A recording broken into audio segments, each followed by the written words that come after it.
Hello everybody, welcome to divinely guided 7777। कैसे हैं आप सब लोग। मैं आ गई हूँ एक और फ्रेश रीडिंग के साथ और आज की रीडिंग में हम चेक करेंगे what you should avoid doing these days. आजकल आपको क्या चीज़ें नहीं करनी चाहिए, क्या मामलात हैं, क्या हालात हैं, क्या सोचें हैं, किस एनर्जी से गुज़र रहे हैं।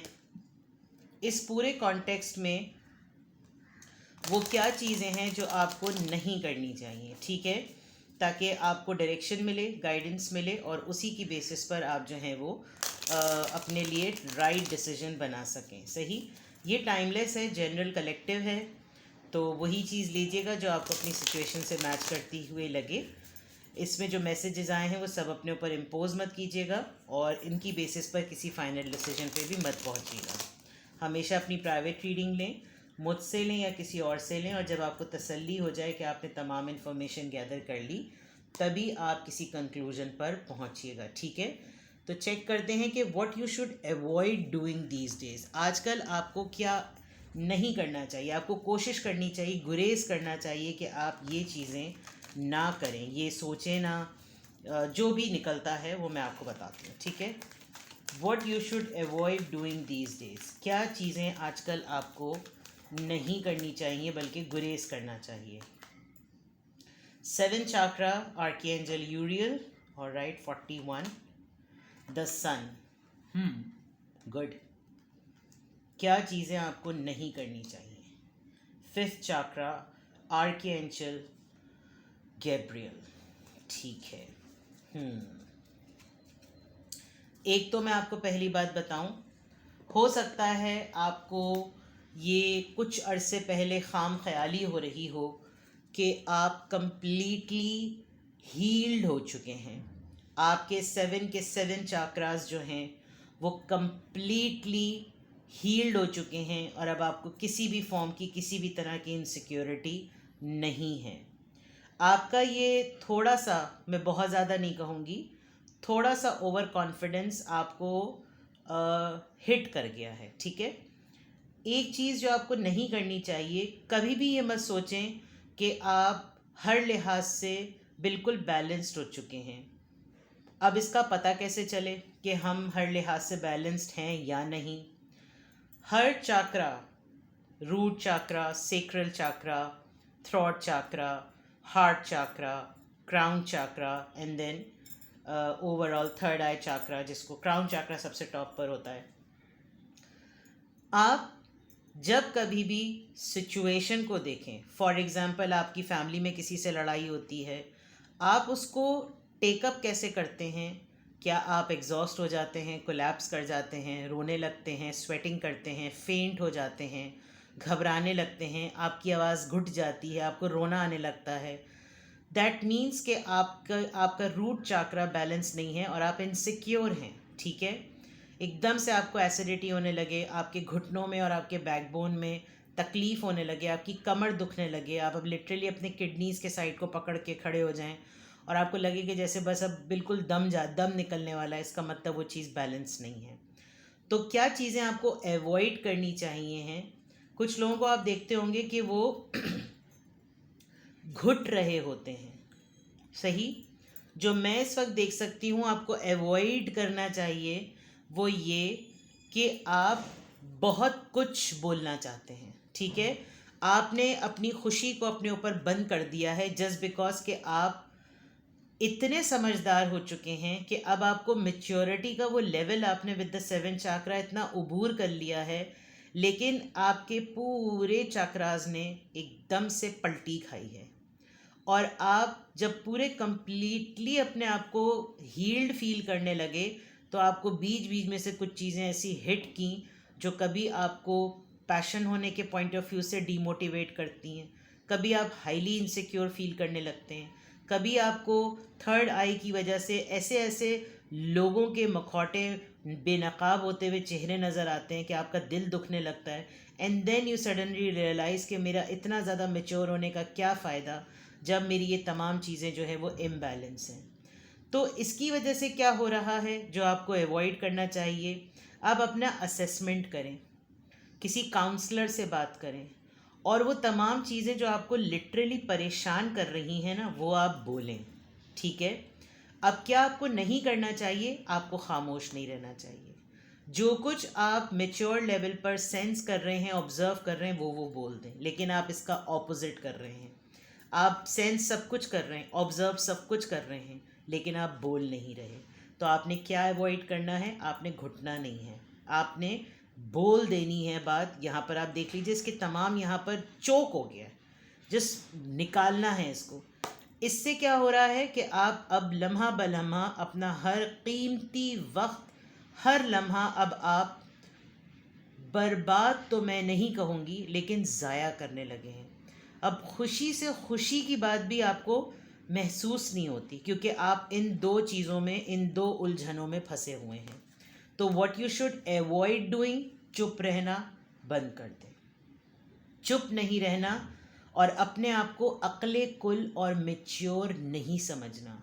ज़िंदगी का हर फैसला मेरे हाथ से हो सकता है, मैं हर मसले को हल कर सकता हूँ, मुझे सब चीज़ों का पता है। नो, बिकॉज़ आपकी ज़िंदगी में जो मसाइल आएंगे वो उन लोगों की तरफ से आएंगे जो अब तक चाकरास को ही नहीं जानते, जो इनसिक्योर हैं, जिनका दिल भरा हुआ है, जिनकी passionate life, sexual life, physical activity है ही नहीं, जिनका दिल टूटा हुआ है, जिनको नज़र सब कुछ आता है लेकिन अक़ल और फ़हम यूज़ नहीं कर सकते, जो पूरी की पूरी अपनी फुल एनर्जी के साथ हैं बट उनको डिसीजन मेकिंग की कमी है। अब जब आप ऐसे स्टेजेस के लोगों से डील करेंगे तो क्या आप ज़िंदगी को भला खाक इन्जॉय करेंगे?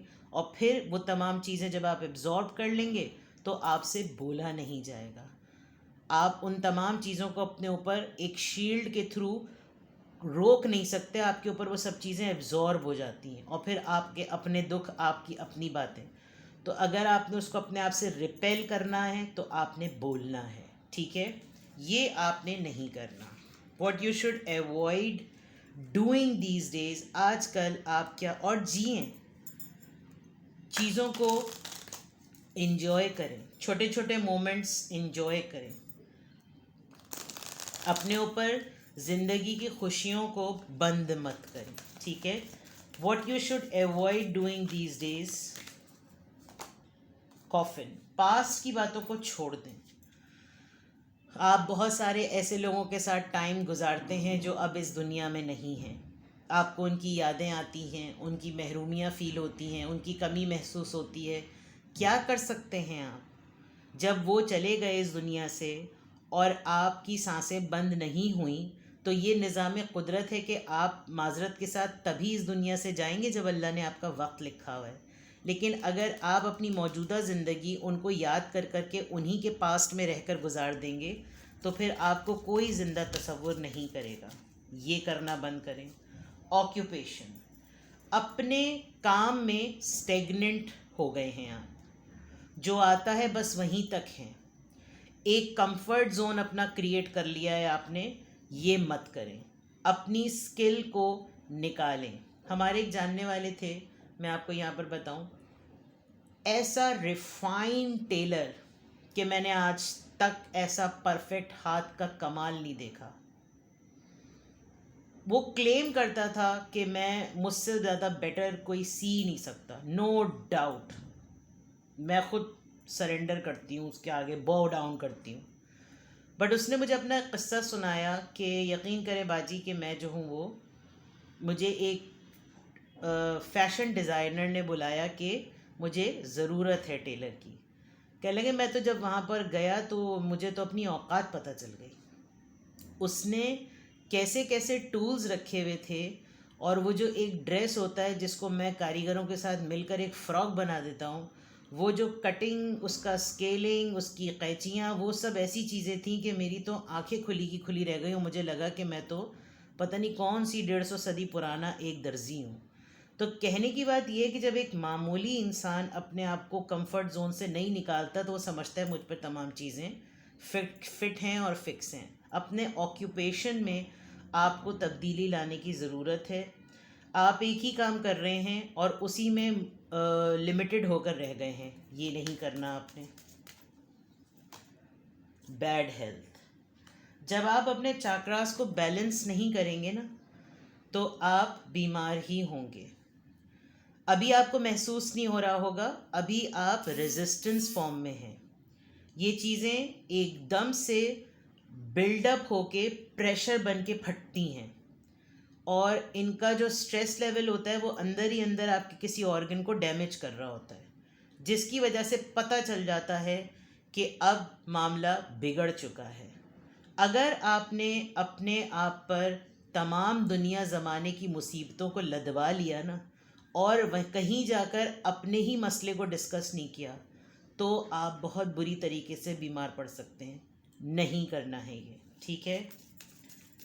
अगर आपके ऊपर किसी बड़े बुज़ुर्ग की तीमारदारी की जिम्मेदारी है, तो थोड़ा सा ब्रेक ज़रूर लें, क्योंकि आप काम की जगह पे बैठते हैं, इसका ख्याल रखते हैं, काम की जगह पे बैठते हैं, इसका ख्याल रखते हैं, काम करते इधर, काम करते इधर, आपको सांस लेने के लिए माहौल नहीं मिल रहा है, ठीक है। सडन वेल्थ, आप अपनी तरफ बहुत सारी अबंडेंस को आने के लिए रोक रहे हैं। आपको ऐसा लग रहा है कि अगर अभी मैंने ये तमाम काम नहीं किए तो मुझ पर हर तरह से रिस्क रोटी के दरवाज़े बंद हो जाएंगे। ऐसा नहीं है। खुदा ताला ने समंदर के अंदर उस पहाड़ों और पत्थरों के नीचे जो एक मामूली सा कीड़ा जो किसी शेल के अंदर भी होता है ना, उसका भी रिस्क का वादा अल्लाह ने किया है। तो आप तो फिर भी चलते फिरते इंसान हैं, सही। किसी ऐसे पर्सन से कम्युनिकेट नहीं करना जो फड्डों में पड़ने वाला आदमी हो, जिसके साथ लॉयर, सियासी मामलात, नोटिसेस, पॉलिसियाँ, ऐसे मसलों को जो डील करे, ऐसा बंदा आपको भी लेकर लपेटे में प्रॉब्लम्स में आ सकता है और आपको भी प्रॉब्लम्स में खड़ा कर सकता है, ठीक है। आपको आजकल बहुत ज़्यादा ये ख्याल आ रहा है कि आप किसी लॉयर से बात करें। हो सकता है आप अपनी ज़िंदगी में किसी ऐसे फ़ेज़ में हों, आप अपने रिश्ते में किसी ऐसे फ़ेज़ में हों जिसमें आपको लग रहा हो कि मैं एटलीस्ट अपना मामला किसी से डिस्कस तो करूं। लेकिन एक बात आप मेरी याद रखिएगा, इससे बेहतर है कि आप किसी ऐसे ट्रस्टवर्दी दोस्त से बात करें, क्योंकि अक्सर होता ही है कि अगर आप जब बात कर लेते हैं ना किसी से, तो 70% मसला वहीं हल हो जाता है। और ये जो थ्रॉट चाकरा आपका ब्लॉक्ड आया है, ऐसा लग रहा है कि आप बर्दाश्त तो बहुत कुछ कर रहे हैं लेकिन बोल नहीं पा रहे। एंड आई फील कि आप अपने किसी रिश्ते को ख़त्म करने का सोच रहे हैं, और उस ख़त्म करने से पहले अगर आप किसी से बात कर लेंगे तो हो सकता है जब आप इस नहज पर हतमी फ़ैसला करें तो उससे पहले आप हल्के हो चुके हों और आपकी राहें खुलें। और अगर आपने गलती से किसी लॉयर से कांटेक्ट कर लिया, तो वो तो अगर आप ना भी शादीशुदा हुए ना, तो उसके बावजूद वो मिराकुलस वे में आपकी तलाक करवा के दम लेगा। लॉयर्स की इतनी हाई क्वालिटी होती है। क्या आपने नहीं करना, with all due respect to all the lawyers, ठीक है। क्या what you should avoid doing these days, 3 of sorts. See, आप टूटे हुए हैं, आप रो रहे हैं, आप डिप्रेस्ड हैं, आपको किसी की याद, आपको अपने किसी गुजरे हुए की याद शिद्दत से आ रही है। Yes, it is from your family. आपकी फैमिली लाइफ डिस्टर्ब चल रही है। 8 ऑफ पेंटिकल्स, आप लगातार गधे घोड़ों की तरह मेहनत कर रहे हैं विद द ऑक्यूपेशन कार्ड, और आप एक लम्हे को भी रेस्ट नहीं कर रहे, ठीक है। आप अपने ही बहुत सारे रिश्तों से भाग रहे हैं बिकॉज आप बैडली हर्ट हैं। कब तक हर्ट रहेंगे? झूठ मूठ की हिम्मत दिखाने की ज़रूरत नहीं है। This is not the strength जिसके ऊपर फ़ख्र किया जाए। आप अपनी तरफ आने वाली हर अपॉर्चुनिटी को रोक रहे हैं। पर्सन इन डिस्गाइज, रोज़ाना भेस बदलते हैं, रोज़ाना एक नया फेस चढ़ाते हैं, दुनिया का सामना करते हैं और थक हार के वापस आ जाते हैं। अपने ऊपर आपने मोहब्बत के दरवाज़ों को बंद कर दिया है। आप with this card and this card, hierophant and this card, actually public ने, सराउंडिंग के लोगों ने आपको इतना हाई पेडिस्टल पे चढ़ा दिया है कि आप चाहते हुए भी किसी को ये नहीं बता सकते कि मैं अपनी नॉर्मल ज़िंदगी में परेशान हूँ, मेरी ज़िंदगी भी नॉर्मल है। विद द हेरोफेंट कार्ड आप बहुत सारे लोगों के आइडियल पर्सन होंगे। बहुत ही लोग आपको रिस्पेक्टेबल, रेप्यूटेबल पर्सन समझते होंगे। उनको लगता होगा कि यार इनकी ज़िंदगी में तो कोई परेशानी और दुख है ही नहीं, इसीलिए सब आकर आप पे उल्टी करते हैं। बैरियर लगाने की ज़रूरत है, रोकने की बहुत ज़रूरत है। आपको गुस्सा आ रहा है बहुत सारी चीज़ों पे, आप फैसला करने में परेशान हैं, ऑल्दो आपको पता है कि अगर आपने ये किया तो आपको विक्ट्री और सक्सेस मिलेगी, but you are in a hermit mode, you are alone, you don't have anybody to talk to, किसी से आप बात नहीं कर पा रहे, कोई है नहीं बात करने के लिए, आप बिल्कुल बिल्कुल अकेले पड़े हुए हैं, ठीक है। तो these are the things you should avoid doing. अब इसके लिए किया क्या जाए, सबसे अहम बात, $1,000,000 क्वेश्चन। हाँ भाई, पता है कि ये सब कुछ हो रहा है, नहीं करना चाहिए ये सब कुछ, तो फिर करें क्या? फाइंड अ पर्सन जिससे आप बात कर सकते हैं, बात करके अपने आप को हल्का कर लें, सिर्फ बात कर लें, उससे कहें मेरी कुछ, मुझे कोई सलाह मत दो, मुझे कोई मशवरा मत दो, बस मेरी सुन लो। प्रॉब्लम ये होती है कि हमारी सराउंडिंग में कुछ ऐसे लोग होते हैं जो किसी की ज़िंदगी के मसले को जब देखते हैं ना कि ये मसले में, वो उनके लिए गॉसिप टॉपिक बन जाता है, इसीलिए लोग, आधे से ज़्यादा लोग किसी को बता ही नहीं पाते कि वो किस मसले से गुजर रहे हैं। Find a neutral person and talk to somebody, ठीक है। अपना बेहद ख्याल रखिएगा, बाय बाय।